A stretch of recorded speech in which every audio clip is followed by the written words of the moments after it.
स्वागत का अनिवार्य अंग होता है राष्ट्रगान के साथ, और उसके बाद जब सभा संपन्न भी होगी तो एक बार फिर राष्ट्रगान वहां पर होगा। राष्ट्रपति के निर्वाचन का प्रमाणन पढ़ा जाए। यतः भारत के संविधान के अनुच्छेद 324 द्वारा भारत के राष्ट्रपति के पद के निर्वाचन का अधीक्षण, निर्देशन और नियंत्रण भारत निर्वाचन आयोग में निहित है, और यतः श्री रामनाथ कोविंद की पदावधि का अवसान वर्ष 2022 के जुलाई मास के 24वें दिन तदनुसार शक संवत के वर्ष 1944 के श्रावण मास के दूसरे दिन होने के लिए नियत है, और यतः भारत के राष्ट्रपति के पद को भरने के लिए संविधान तथा राष्ट्रपतीय और उपराष्ट्रपतीय निर्वाचन अधिनियम 1952 के उपबंधों और तदधीन बनाए गए नियमों और आदेशों के अनुसार निर्वाचन करा लिया गया है तथा परिणाम घोषित कर दिया गया है। अब इसलिए भारत निर्वाचन आयोग एतद द्वारा प्रमाणित करता है कि श्रीमती द्रौपदी मुर्मू वर्ष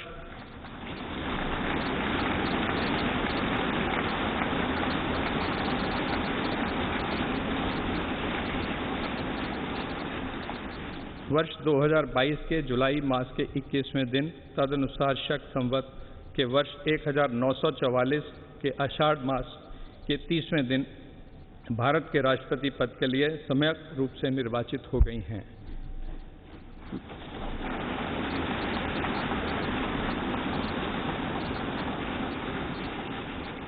भारत गणराज्य के 73वें वर्ष में हमारे हस्ताक्षर और भारत निर्वाचन आयोग की मुहर से वर्ष 2022 के जुलाई मास के इस 21वें दिन तदनुसार शक संवत के वर्ष 1944 के आषाढ़ मास के 30वें दिन प्रदत्त किया गया।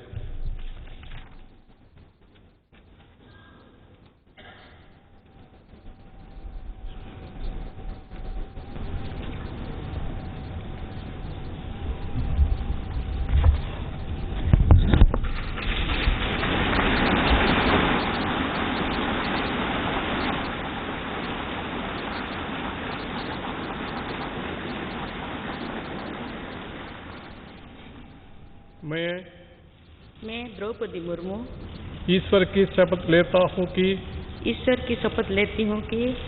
मैं श्रद्धापूर्वक भारत के राष्ट्रपति के पद का कार्यपालन करूंगी सदा अपनी पूरी योग्यता से संविधान और विधि का परिरक्षण, संरक्षण और प्रतिरक्षण करूंगी और मैं भारत की जनता की सेवा और कल्याण में निरत रहूंगी।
गई है भारत की 15वीं राष्ट्रपति। ऐतिहासिक क्षण, और जैसा आपने इन तस्वीरों में अभी अभी देखा, कुर्सियां बदल गई।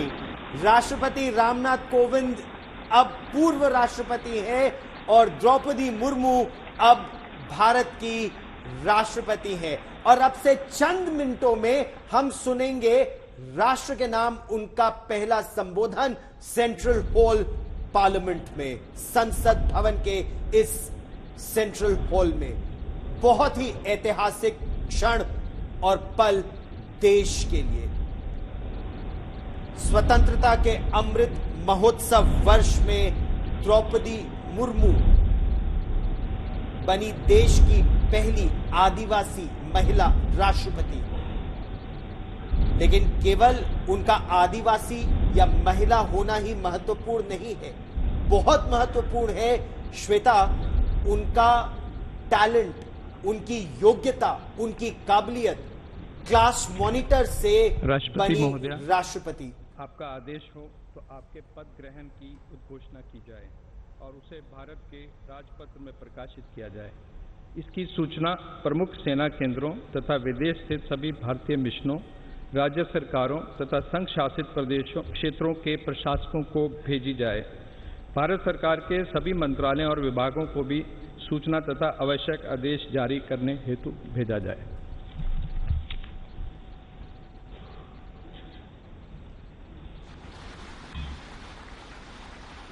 और बस कुछ ही देर में अब संबोधन भी होगा राष्ट्रपति का। नई राष्ट्रपति के तौर पर शपथ ले ली है द्रौपदी मुर्मू ने और अब कुछ देर बाद उनका संबोधन, ये जो पहला संबोधन होता है उसका एक एक पहलू बहुत महत्वपूर्ण।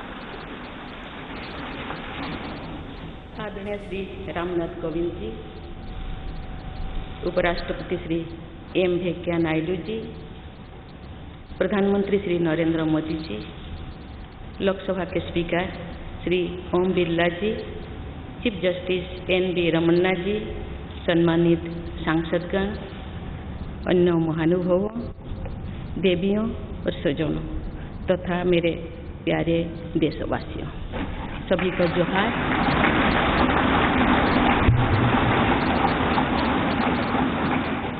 भारत के सर्वोच्च संवैधानिक पद पर निर्वाचित करने के लिए मैं सभी सांसदों और सभी विधानसभा सदस्यों का हार्दिक आभार व्यक्त करती हूँ।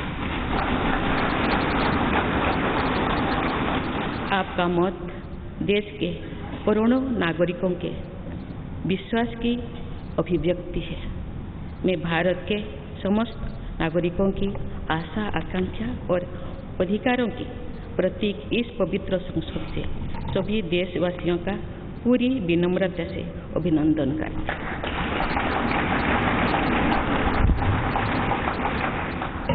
आपकी आत्मीयता, आपका विश्वास और आपका सहयोग मेरे लिए इस नए दायित्व का निभाने में मेरी बहुत बड़ी ताकत रही। मुझे राष्ट्रपति के रूप में देश ने एक ऐसे महत्वपूर्ण कालखंड में चुना है जब हम अपनी आज़ादी का अमृत महोत्सव मना रहे हैं।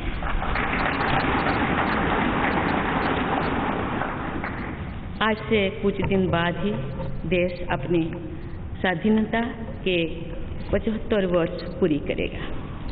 ये भी एक संयोग है कि जब देश अपनी आज़ादी के 50वें वर्ष का पर्व मना रहा था तभी मेरे राजनीतिक जीवन की शुरुआत हुई थी। और आज आज़ादी के 75वें वर्ष में मुझे ये नया दायित्व मिला है। इस ऐतिहासिक समय में जब भारत अगले 25 वर्षों के विजन को हासिल करने के लिए पूरी ऊर्जा से जुटा हुआ है, मुझे ये जिम्मेदारी मिलना मेरा बहुत बड़ा सौभाग्य है। मैं देश की ऐसी पहली राष्ट्रपति भी हूँ जिसका जन्म आज़ाद भारत में हुआ है। हमारे स्वाधीनता सेनानियों ने आज़ाद हिंदुस्तान के हम नागरिकों से जो अपेक्षाएं की थी उनकी पूर्ति के लिए इस अमृत काल में हमें तेज गति से काम करना होगा। इन 25 वर्षों में अमृत काल की सिद्धि का रास्ता 2 पटरियों पर आगे बढ़ेगा, सबका प्रयास और सबका कर्तव्य। भारत के उज्जवल भविष्य की नई विकास यात्रा हमें सबके प्रयास से करनी है, कर्तव्य पथ पर चलते हुए करनी ही है। कल यानी 26 जुलाई को कारगिल विजय दिवस भी है। ये दिन भारत की सेनाओं के शौर्य और संयम दोनों का ही प्रतीक है। मैं आज देश की सेनाओं को तथा देश के समस्त नागरिकों को कारगिल विजय दिवस की अग्रिम शुभकामनाएं देती हूँ। देवियों और स्वजनों, मैंने अपनी जीवन यात्रा पूर्वी भारत में ओडिशा के एक छोटे से आदिवासी गांव से शुरू की थी। मैं जिस पृष्ठभूमि से आती हूँ वहाँ मेरे लिए प्रारंभिक शिक्षा प्राप्त करना भी एक सपने जैसा ही था, लेकिन अनेक बाधाओं के बावजूद मेरा संकल्प दृढ़ रहा और मैं कॉलेज जाने वाली अपने गांव की पहली बेटी थी।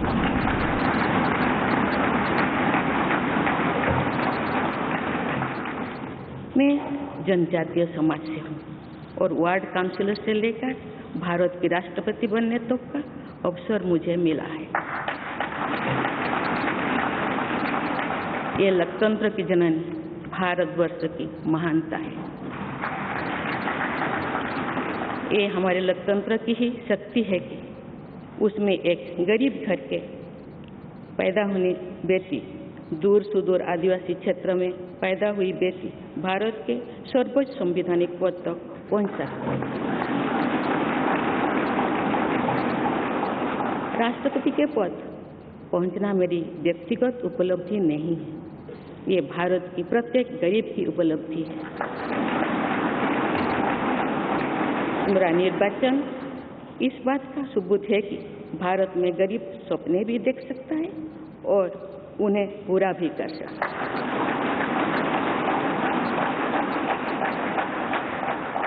और ये मेरे लिए बहुत संतोष की बात है कि जो सदियों से वंचित रहे, जो जीवन विकास के लाभ से दूर रहे, वे गरीब, दलित, पिछड़े तथा आदिवासी मुझे ये अपना प्रतिबिंब देख सकते हैं। मेरे इस निर्वाचन में देश के गरीब व का आशीर्वाद शामिल है। देश की करोड़ों महिलाओं और बेटियों के सपनों और सामर्थ्य की झलक है।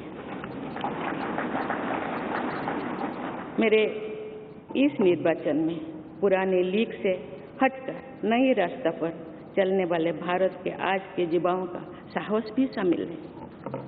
ऐसे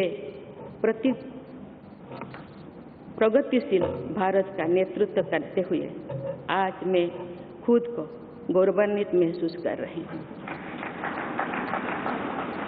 मैं आज समस्त देशवासियों को, विशेषकर भारत के युवाओं को तथा भारत की महिलाओं को ये विश्वास दिलाती हूँ कि इस पद पर कार्य करते हुए मेरे लिए उनके हित सर्वोपरि होंगे। देवियों और स्वजनों, मेरे सामने भारत के राष्ट्रपति पद की ऐसी महान विरासत है जिसने विश्व में भारतीय लोकतंत्र की प्रतिष्ठा का निरंतर मजबूत किया है। देश के प्रथम राष्ट्रपति डॉक्टर राजेंद्र प्रसाद से लेकर श्री रामनाथ कोविंद जी तक अनेक विभूतियों ने इस पद को सुशोभित किया है। इस पद के साथ साथ देश ने इस महान परंपरा के प्रतिनिधित्व का दायित्व भी मुझे सौंपा है। संविधान के आलोक में मैं पूरी निष्ठा से अपने कर्तव्य का निर्वहन करूंगी। मेरे लिए भारत के लोकतांत्रिक सांस्कृतिक आदर्श और सभी देशवासी हमेशा मेरे ऊर्जा के स्रोत रहेंगे। देवियों और स्वजनों, हमारे संवैधानिक संग्राम में, स्वाधीनता संग्राम में एक राष्ट्र के तौर पर भारत की नई यात्रा की रूपरेखा तैयार की है। हमारा स्वाधीनता संग्राम उन संघर्षों और बलिदानों की अविरल धारा है जिसने आज़ाद भारत के लिए कितनी ही आदर्शों और संभावनाओं की सिंचा था। पूज्य बापू ने हमें स्वराज, स्वदेशी, स्वच्छता और सत्याग्रह द्वारा भारत के सांस्कृतिक आदर्शों की स्थापना का मार्ग दिखाया था। नेताजी सुभाष चंद्र बोस, नेहरू जी, सरदार पटेल, बाबा साहेब अम्बेडकर, भगत सिंह, सुखदेव, राजगुरु, चंद्रशेखर आजाद जैसे अनगिनत स्वाधीनता सेनानियों ने हमें राष्ट्र की स्वाभिमान को सर्वोपरि रखने की शिक्षा दी थी। रानी लक्ष्मीबाई, रानी वेलु नाचियार, रानी गाइदिन्लु और रानी चेन्निमा जैसी अनेकों वीरांगनाओं ने राष्ट्र इच्छा और राष्ट्र निर्माण में नारी शक्ति की भूमिका को नई ऊर्जा दी है। संथाल क्रांति, पाइक क्रांति से लेकर कोल क्रांति और भील क्रांति ने स्वतंत्रता संग्राम में आदिवासी योगदान को और सशक्त किया। सामाजिक उत्थान एवं देश प्रेम के लिए धरती आबा भगवान बिरसा मुंडा जी के बलिदान से हमें प्रेरणा मिली थी। मुझे खुशी है कि आज़ादी की लड़ाई में जनजातीय समुदाय के योगदान को समर्पित अनेक म्यूजियम देश भर में बनवाया जा रहा है। देवियों और स्वजनों, एक संसदीय लोकतंत्र के रूप में 75 वर्ष में भारत ने प्रगति के संकल्प को सहभागिता एवं सर्वसम्मति से आगे बढ़ाया है।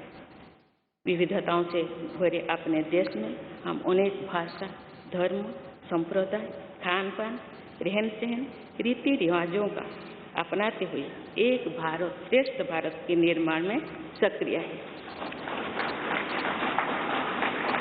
आज़ादी के 75वें वर्ष के अवसर पर आया है अमृतकाल। भारत के लिए नए संकल्पों का कालखंड है। आज मैं इस नए युग के स्वागत में अपने देश को नई सोच के साथ तत्पर और तैयार देख रही हूँ। भारत आज हर क्षेत्र में विकास का नया अध्याय जोड़ रहा है। कोरोना महामारी के वैश्विक संकट का सामना करने में भारत ने जिस तरह का सामर्थ्य दिखाया है, उसने पूरे विश्व में भारत की साख बढ़ाया है।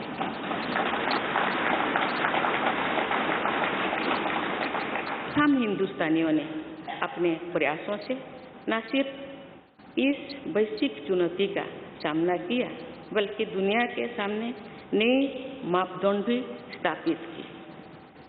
कुछ दिन पहले भारत ने कोरोना वैक्सीन की 200 करोड़ डोज लगाने का कीर्तिमान बनाया है। इस पूरी लड़ाई में भारत के लोगों ने जिस संयम, साहस और सहयोग का परिचय दिया, वो एक समाज के रूप में हमारी बढ़ती हुई शक्ति और संवेदनशीलता का प्रतीक है।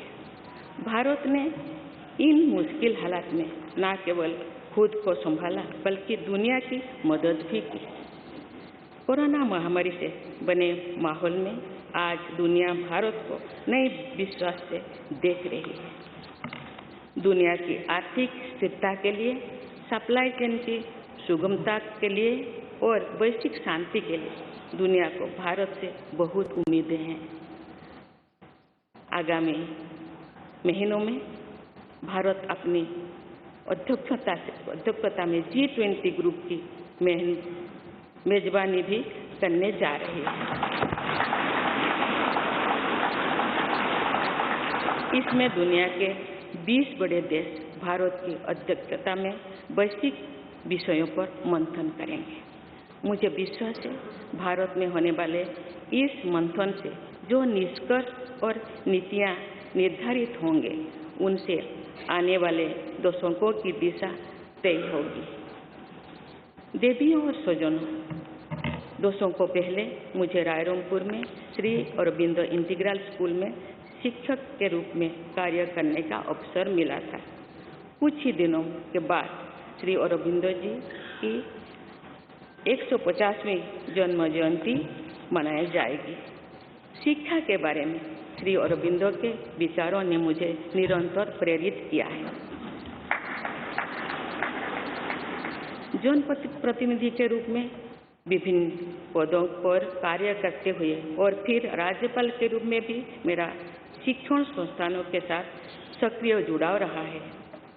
मैंने देश के युवाओं के उत्साह और आत्मबल को करीब से देखा है। हम सभी के श्रद्धेय अटल जी कहा करते थे कि देश के युवा जब आगे बढ़ते हैं तो वे सिर्फ अपने ही भाग्य नहीं बनाते बल्कि देश का भी भाग्य बनाते हैं।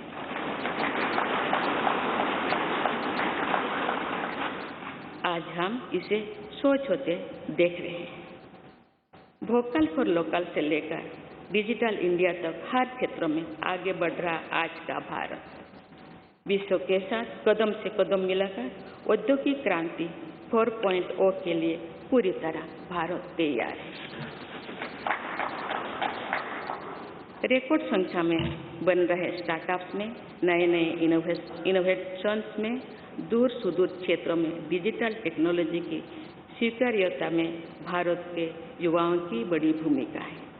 बीती वर्षों में भारत ने जिस तरह महिला सशक्तिकरण के लिए निर्णय लिए हैं, नीतियां बनाई गई है, इससे भी देश में एक नई शक्ति का संचार हुआ है।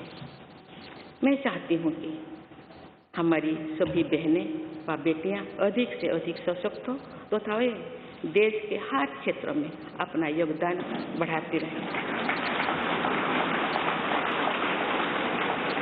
मैं अपने देश के युवाओं से कहना चाहती हूँ कि आप न केवल अपने भविष्य का निर्माण कर रहे हैं बल्कि भविष्य के भारत की नींव भी रख रहे हैं। देश के राष्ट्रपति के तौर पर मेरा हमेशा आपको पूरा सहयोग रहेगा।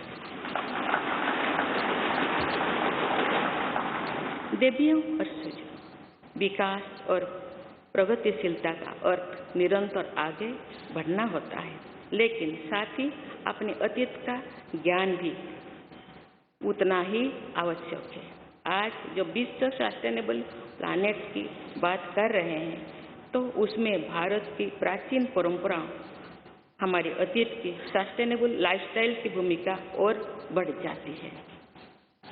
मेरा जन्म तो उस जनजातीय परंपरा से हुआ है जिसने हजारों वर्ष से प्रकृति के साथ तालमेल बनाकर जीवन को आगे बढ़ाया है।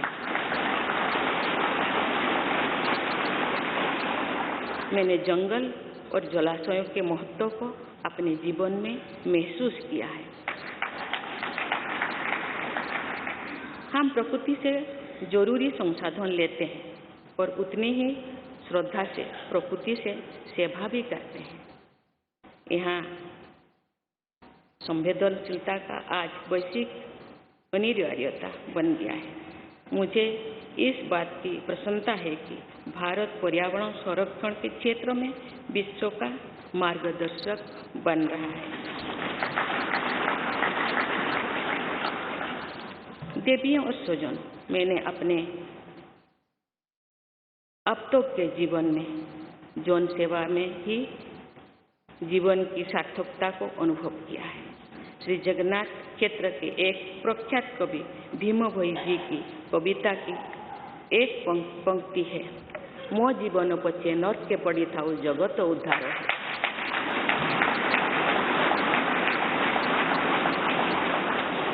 अर्थात अपने जीवन के हित और हित से बड़ा जगत कल्याण के लिए कार्य करना होता है।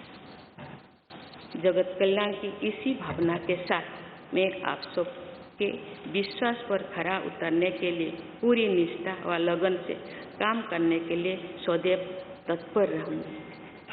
आइए हम सभी एकजुट होकर समर्पित भाव से कर्तव्य पथ पर आगे बढ़े तथा वैभवशाली व आत्मनिर्भर भारत का निर्माण करें। धन्यवाद। जय हिंद, जय भारत।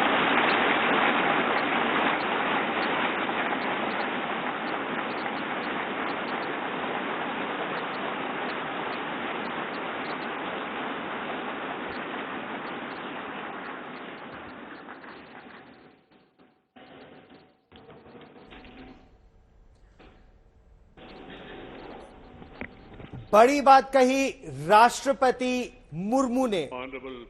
अब उसका अंग्रेजी। Droupadi Murmu ji, respected Shri Ramnath Kovind ji, prime minister Shri Narendra bhai Modi ji, speaker of Lok Sabha Shri Om Birla ji, chief justice of India Shri N.V. Ramana ji, respected parliamentarians, other dignitaries, brothers and sisters, and my dear fellow citizens, Namaskar. Madam President, you have just addressed the members of the Parliament. I wish to read a few paragraphs from the English version of the address, and the rest may be considered as read in view of the time constraint.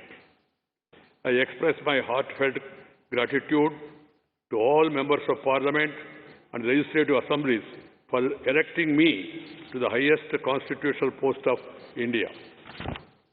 Brothers and sisters, we have to work at a fast pace in this Amrit Kal to fulfill the expectations of our freedom fighters from the citizens of independent India.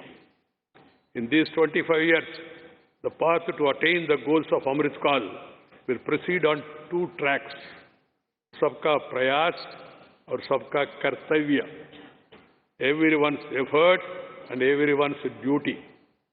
The new development journey towards the bright future of India has to be undertaken by our collective efforts following the path of duty. We will be observing Kargil Vijay Divas tomorrow, July 26th. This day is a symbol of both the bravery and the restraint of the Indian armed forces. Today, I extend my best wishes in advance to the armed forces of the country and to all the citizens of India. Brothers and sisters, growth and progress mean continuously marching ahead, but equally important is awareness about one's past. Today, when the world is talking about sustainable planet, the role of India's ancient traditions and sustainable lifestyle becomes more important.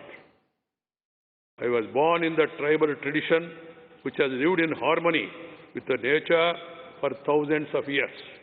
I have realized the importance of forests and water bodies in my life.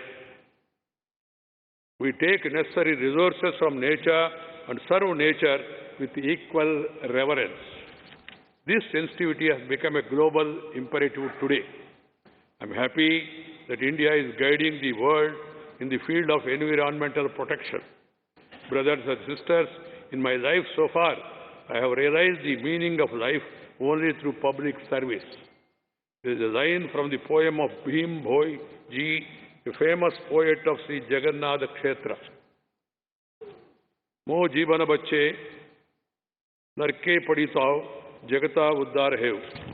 That is, working for the welfare of the world is far greater than one's own interest. With the spirit of welfare of the world, it always be ready to work. All of us, with full devotion and dedication, to live up to the trust you all have reposed in me. Let us all unite and move forward on the path of duty with a dedicated spirit to build a glorious and self-reliant India. Thank you. Jai Hind.